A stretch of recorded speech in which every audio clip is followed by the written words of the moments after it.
Moje ime je Jovana Čarkić.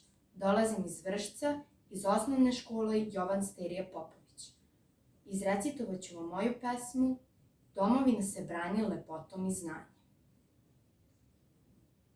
Domovina se brani lepim rečima, uvažavanjem i poštovanjem. Domovina se brani brigom o ljudima, snovima i radovanjem.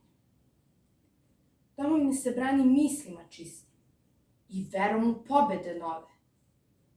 Domovina se brani pravdom i istinom, podrškom uz roditeljske blagoslove. Domovina se brani vrlinama, mudrošću, vrednoćom i poštenjem. Domovina se brani stiskom ruke i obostranim poverenjem. Domovina se brani lepotom, učenjem, čitanjem i znanjem. Domovina se brani dobrotom, srećom, ljubavlju i zagrljom.